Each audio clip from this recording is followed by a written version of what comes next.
everybody. Welcome to another episode of Two Rivers Tuesday. We're glad you're here listening. I'm here with John Teague, who just pounded an RX bar. It is so in my teeth now. That was a terrible decision. Those bars are the worst. But it's like, it's something you can grab on the go. Yes, and it's like 50 grams of protein, and it's clean ingredients. So I see why you choose it, but they're very hard to eat. I left my breakfast in the fridge on my way out the door this morning. So this is like my backup in my backpack. What was in the fridge? Oats? Overnight oats. Overnight oats. Those are good. Yeah. They're very soggy. How did you guess that? I've seen you eat that before. Oh, okay. Yeah. Katie is so sweet to make a lot of those at the beginning of the week. So, that is so smart. I can have one. Yes. She takes them to work too. Do you put chia seeds in it? Mm-hmm. I think so. Yeah. Those little things that like expand. Yes, and get slimy. But I can't tell because I have oats in there. Yeah, that does balance the slime. Yep. Now that's what I'm going to think about when the next time I eat them. They're delicious. I'm a big fan. I personally enjoy them most with granola because it adds a different texture. Okay. So just pro tip, add a little granola on there. Like the morning of, Yes. not overnight. Yes, correct. Yeah, because the overnight part of it is what, makes them slimy. Yes, that is true. Yeah. All right, you talked about running on Sunday, which also this conversation is reminding me of you running because I feel like one of the fun parts of running is that you get to have like goos and electrolytes and things like that. Do you have a favorite little supplement of sorts? Oh my gosh. I remember training for the marathon and trying all kinds of things, but the worst were those packets that you The squeeze gel packs? in. Gel is a kind word. I feel Okay. like I don't know what it was, but it was like a goo pack. Okay. And all these different flavors that tasted so fake, and you're just like, oh, but you need it. Yes. But I much rather have the chews, like, better it's like texture. a big gummy bear, Yes. Yeah. It kind are of gives good. you, it's supposed to give you energy. I don't know if it really does. So are you going to run this half marathon? I am. You're doing it. What's Yeah. the date? It's like the second Saturday in November. Do you want everyone to be there when you cross the finish line? I'd prefer not. So where is it? It's the Chickamauga Battlefield one in Fort Oglethorpe. It'll feel so nice and cool hopefully by then. I'm sure that's why you chose this date. Yes, it was frigid. I've run this race before. Okay. Years ago. I don't remember what year it was, but I ran it in like 15 or 16, and it was freezing cold. And you had to get there super early because it starts early because it's also a marathon. Like Yes. some people are running the full marathon. In fact, somebody finished the marathon before I finished my half marathon. nice. The very first time I ran it. That felt good. Do you do the thing where you wear clothes that you plan on shedding and just like never seeing again? So I learned about that when I was running, and I was like, there are clothes Yes, everywhere. No one told me what's about this. This is happening? my first like big race like this of my life, other than like running cross country when I was in middle school. So like, I'm like looking at all these clothes. I'm like, there's a bunch of naked people running around here. And then I was like, no, people This is not what I just signed up for. people just chuck stuff that they plan on never getting back. Yes. Yeah, And, it's smart. yeah. And then anyway, we can go on and on. Yes, we really could. Yeah. Okay, before we connect that to the sermon, is there anything you want to highlight coming up in our church family, such as some of the things coming up for men? Well, there's a lot of things coming up for men. The Sixer is going to begin on Wednesday mornings. That's this week. So I don't know when you'll be listening to this. But I would just say come whenever you can. Yeah. So it's just 6 weeks. So it's kind of like, hey, jump in now. And it's a sprint. It's not a marathon. It's not like I'm going to be at the church office at 6:30 in the morning every Wednesday for the rest of my life. No, it's 6 weeks, and it's really important. We're talking about our stories and how the things in our past have shaped us for both for good and for worse. Yes, yeah. That just reminds me, I feel like this is a whole different conversation, but I feel like there's something about like middle-aged men who so many boy. conversations. I know. Where is this I didn't going? process this before we started.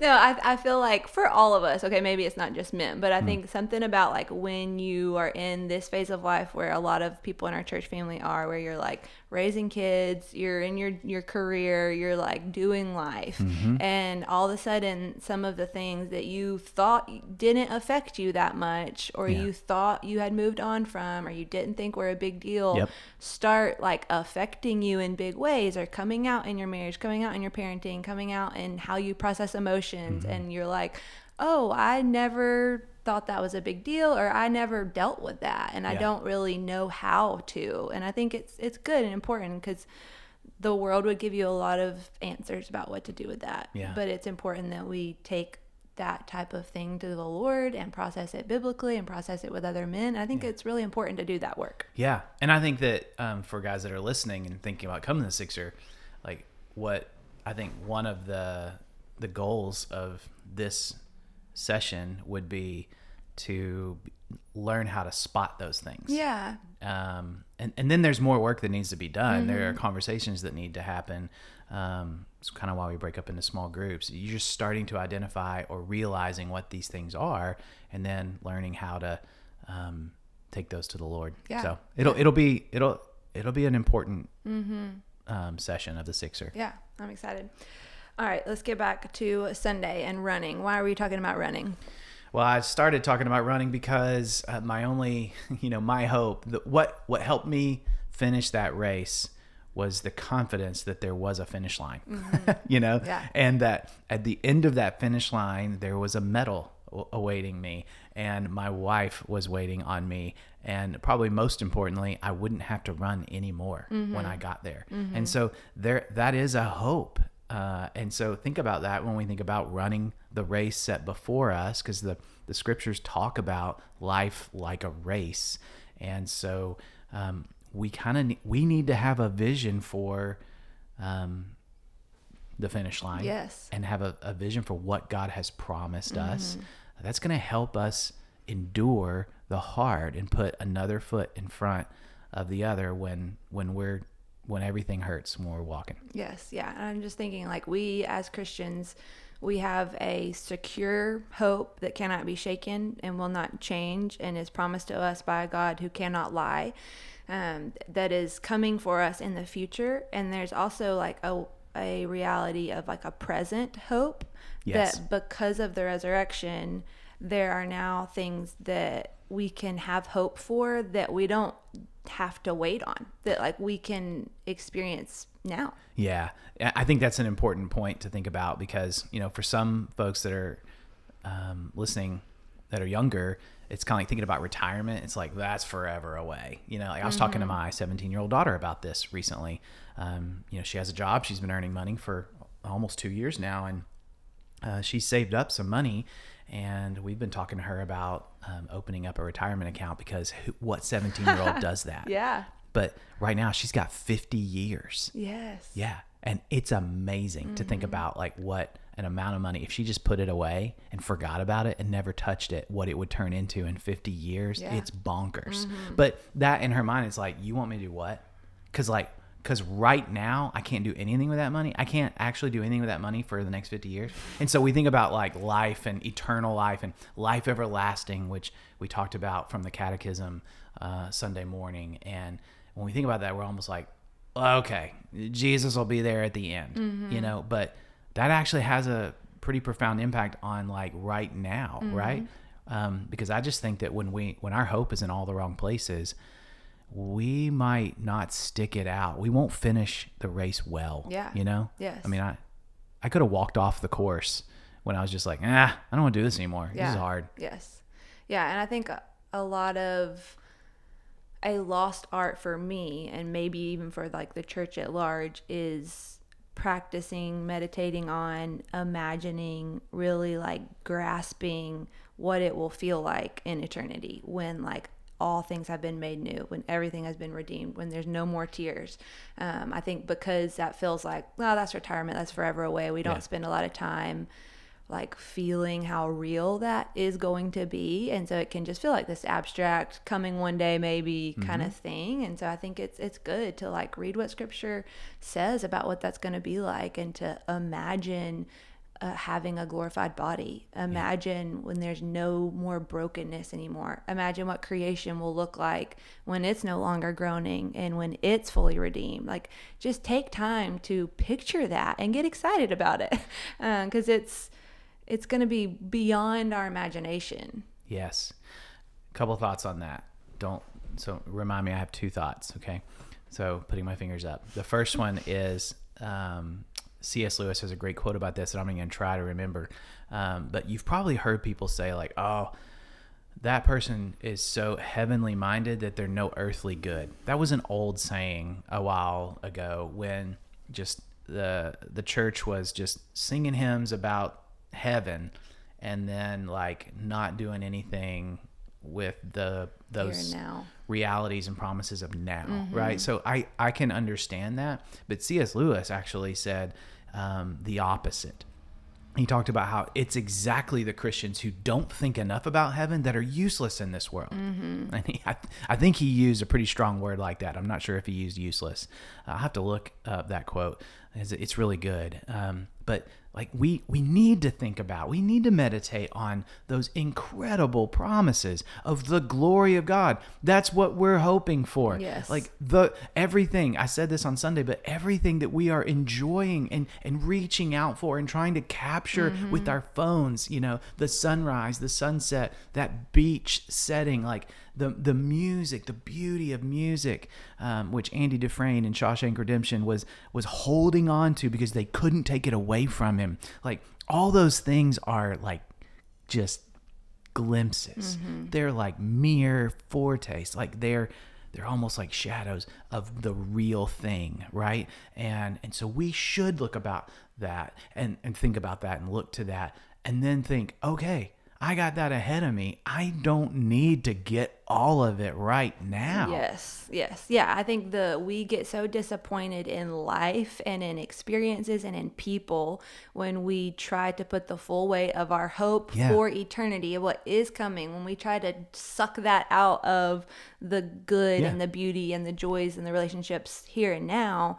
We ruin it. Like if we would just realize that thing is just a shadow, that it's a good gift given to us to be enjoyed, but it's a good gift meant to turn our hearts onward and upward to what is to come in full. But when we expect that to be the full thing and we put all of our hope there, that's when we get disappointed. That's right. And I know we want to talk more about that. Yes. But my second thought was just that here's how this is connected. Everything we're talking about that we should think about, meditate on, look ahead to, those are promises of God. And there are other promises of God also that are in the same category. They're all promises of God that have a lot to do with right now. Yes. Like, I'll be with you, you know, wherever you go, I'll be with you. I'm for you. I'm working things for your good. I mean, just like Peter, I think is it in 1 Peter or 2 Peter? I can't remember. It's in one of the those letters that he talks about the very precious promises of God. And I'm thinking it was 2 Peter because I think we were preaching about this when we studied 2 Peter a year or so ago. And we need to hold on to those precious promises of God, not just for eternity, but for right now. Yes. I was telling my girls as I was sending them off to school today, I was like, hey, remember this. This is from Psalm 86. Like, remember that David was crying out to God because he believed that God would hear him, because God had said, when you call, I will answer. And so trust that promise today.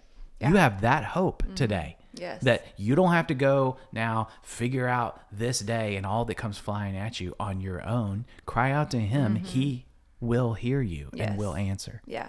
I think that's a good framework for us to think through whenever we are struggling with something or someone we love is struggling with something, is to ask ourselves the question like, okay, because of the resurrection, because of the gospel, what is my future hope and what is my present hope? Like, yes. what is the thing I'm longing for?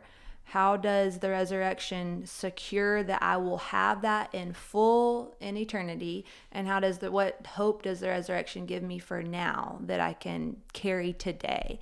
I think that is something I often think through when I'm like responding and engage the heart. It's just like, okay, what is their hope for the future and what is their hope for right now? How does the gospel change what they're struggling with, what the lie they're believing, this pain that they're experiencing?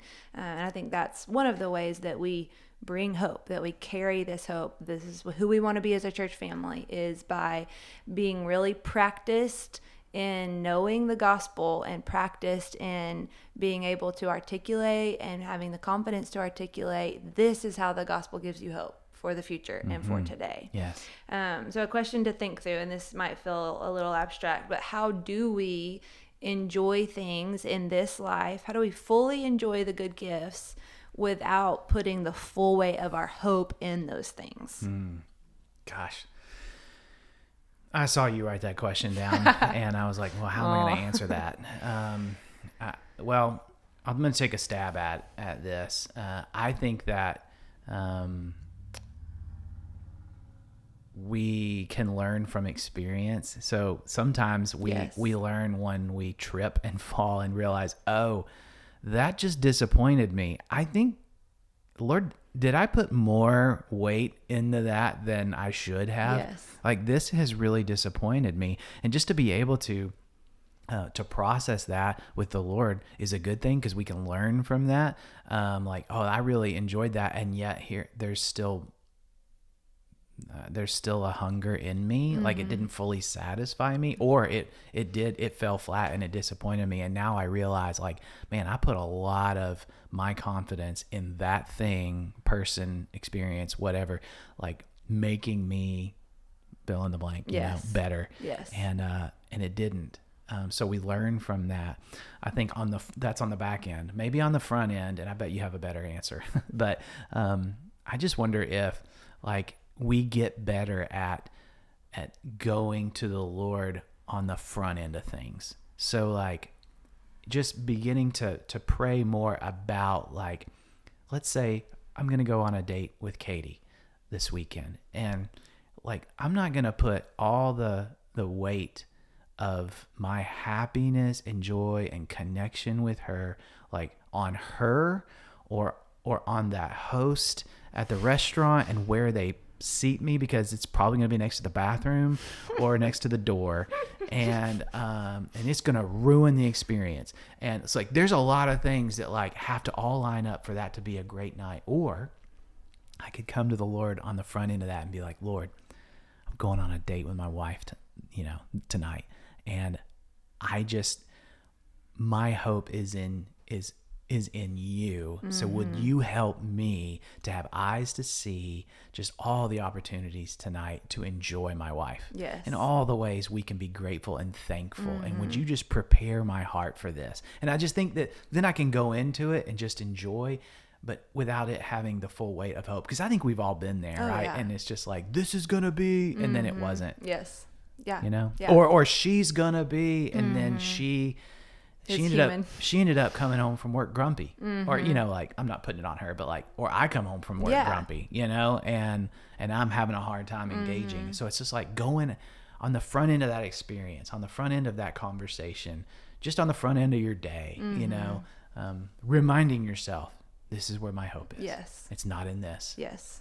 Yeah, I think that's good. Yeah, I think it's just a matter of let humans be humans. Like, if we are putting the hope for approval in someone, putting the hope of security in someone, putting the hope of they're going to make me feel like I'm okay, they're going to make me feel like I'm seen, then when they fail, it's so disappointing. But when we let them be human and we let ourselves be human and we just are okay with everyone being human, I know I keep saying that, but, like, I think that's how we prepare our hearts to not be so disappointed. We just take our hope out from them in the first place. This is kind Yeah. of what you're saying on the front end. And I think we just need to do that with so many things in life. Like we just went on our 10-year anniversary trip, and like heading up to that, it's like this is something you save for years. You're Yes. looking forward to, you're planning for. So it's like a perfect recipe to put your hope in. Oh, this trip is going to make me feel like the world's not as broken. This trip is going to make me feel like I'm not as broken, and I'm not going to have to like deal with all the sin anymore, because this trip will just lift us out of that. That you can accidentally expect something, not the Lord, to deliver on something it cannot deliver on. Yeah. And so just ahead of that, like you're saying, just saying like, oh, this is just a trip. I can let it be just a trip. It doesn't have to make me feel whole. It doesn't have to like heal anything and everything about my life. You know what I mean? And so, and I think when we do that and then can move into thankfulness for what that thing is meant to be, we can appreciate it at the level it's meant to be appreciated, instead of trying to put too much into it and then being disappointed and then being resentful and then being frustrated and then being grumpy. It's just that cycle. So I think getting ahead of it, and then when it does fail us, turning back and being like, oh, thank you, God. I'm actually really glad that you were so kind to me to let that thing fail me. Because it would have almost been, it's unkind of God to let us like find our hope in those things. You know what I mean? It's like, it's good when it fails us, because then we see, oh, there's somewhere better to put this hope. Yeah. I think something's coming to my mind, and I don't want to forget it, so I'm going to say it now. So this may tie into where you want to go in this conversation, but I'm thinking about like these little micro moments in our lives. Like we're thinking a big trip, or, like an experience, a date, or, with your spouse, or a relationship with a friendship, and what you're going to do with them. And I don't know, we're thinking about big things, but in like the micro moments too, like they can reveal like where our hope is. And we're like, and I think it's going to sneak up on us at times, but as we are thinking about this, I think this is bringing it to the top of mind, and now our brains are being trained to like be thinking about like, where's my hope? Yeah. And so an example of this is that like I earlier this week, which we record this on Tuesday, so we're early in the week, and I just kind of got overwhelmed with like a tsunami. Is that like the big tidal wave? Like everything sort of collected and then tried to come at me at once, like a huge wave of just all the things that are on my plate. And it was like I was sitting there, and it was all kind of crashing in. All these things were coming at me, and almost like instinctively and subconsciously, in the next moment, I had opened the Twitter app on my phone.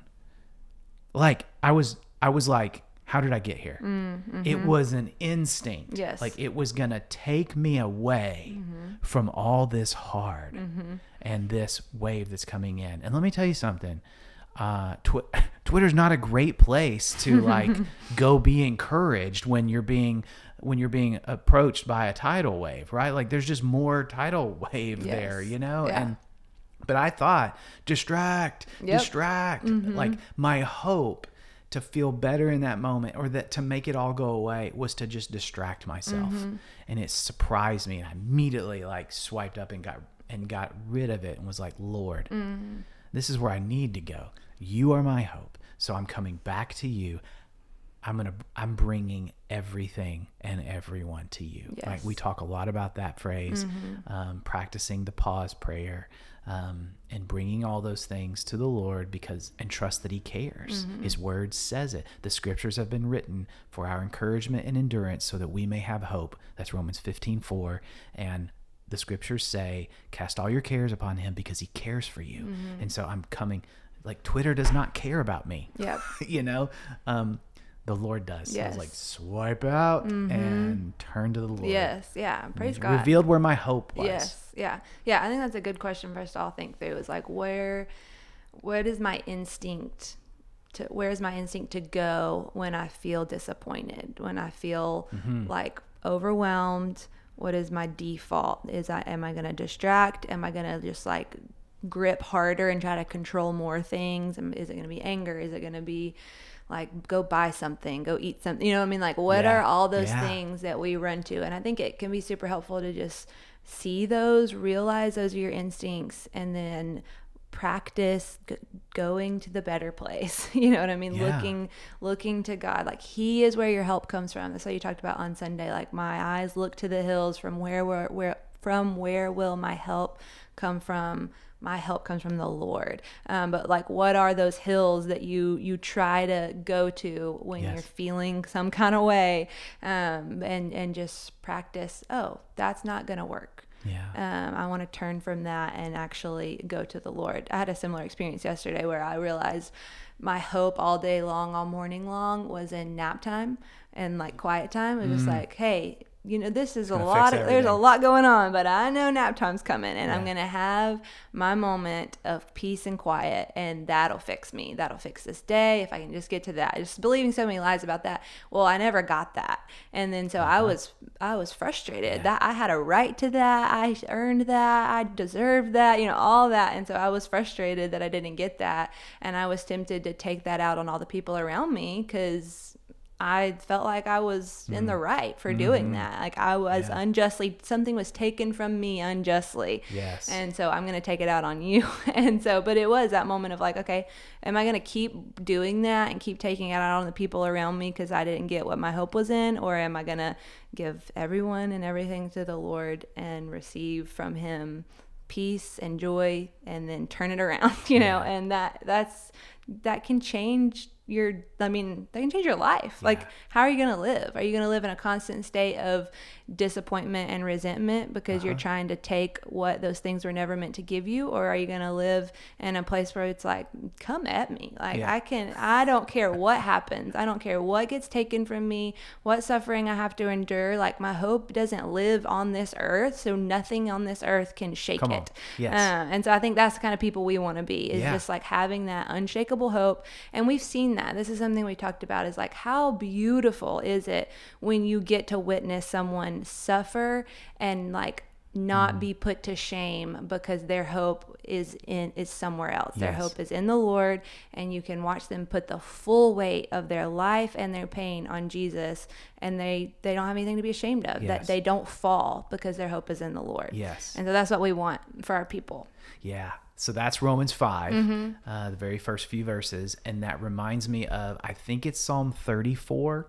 It may be Psalm 34:5, that says, those who look to the Lord, their faces are radiant and they will never be ashamed. Yes. And there's a reason for that. Like when we look to the Lord, the light of his countenance upon us, which is something we talked about several weeks ago, shines on us and gives us, he's gracious to us, and it gives us peace. And now our faces are reflecting that light, and like, we don't have to be ashamed of that. Yes. We're not going to be ashamed of that, because we received what we most long for from him. And gosh, like that's not some pie in the sky ideal that like super Christians get to like attain, you know, like that's just something we have to practice. Yes. You know, it's hard, and we're going to learn. I think the Lord will begin to help us see and reveal to us like the places where we put our hope, where we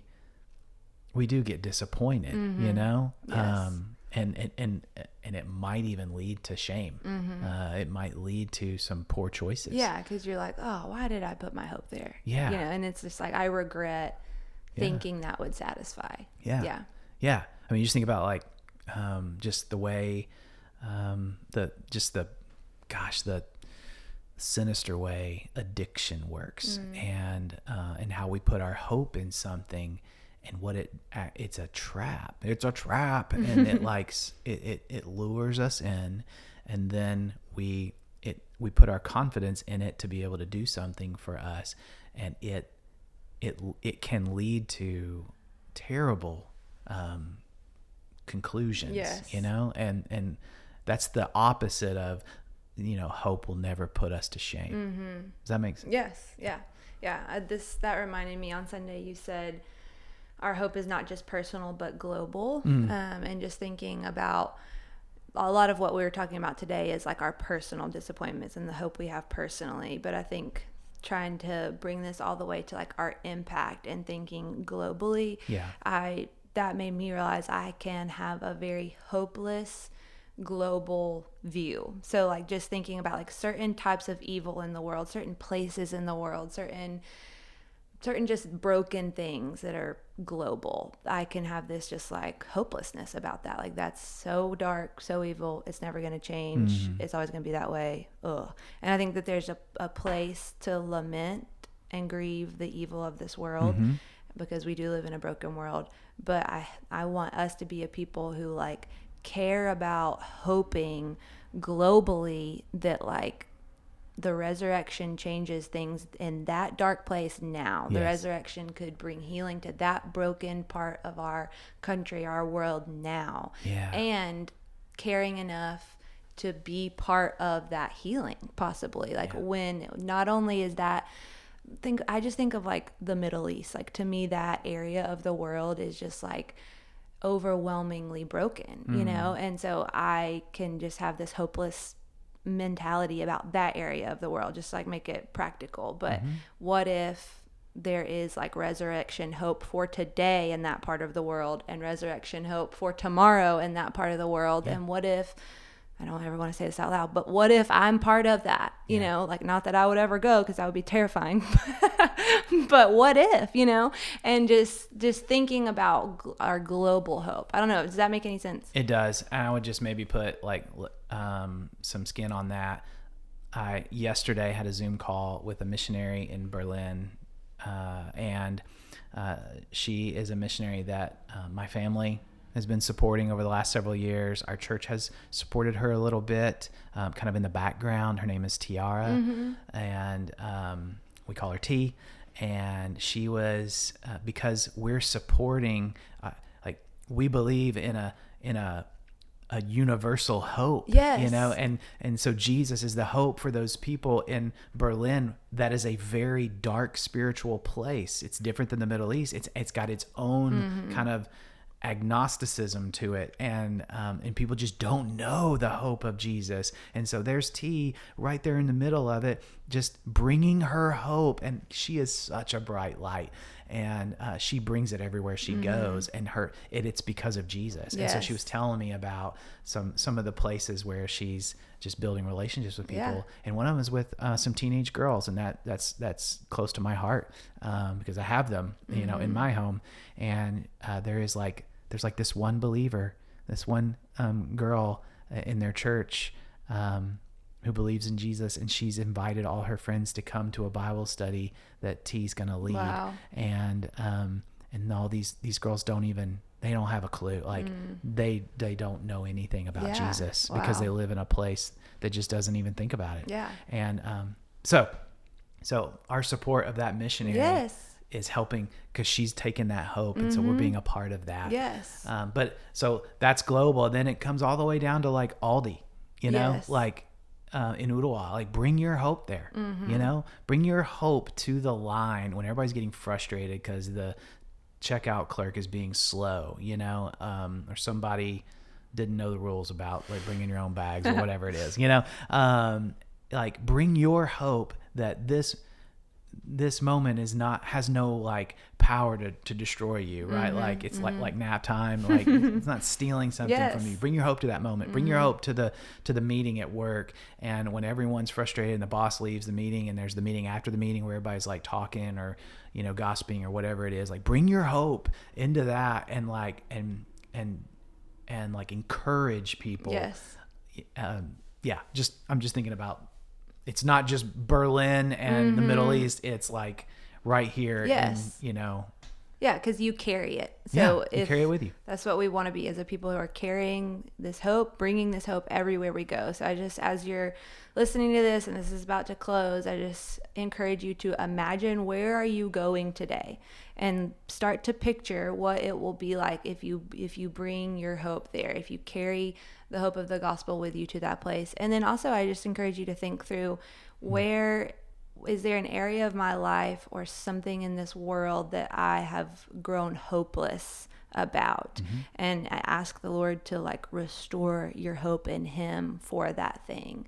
Because I think that's what faith is, right? Like hoping that God will be who he says he is what our faith is. That's right. It's confidence. Yes. Confidence that God will be who he says he is, and he'll do what he says he's going to do. Yes. Romans 15:13. May the God of hope fill you with all joy and peace in believing, so that by the power of the Holy Spirit, you may abound in hope. Amen. Yeah. I think that's a good place to end. All right. Thanks for listening, everybody. We'll be back in a few weeks. See ya.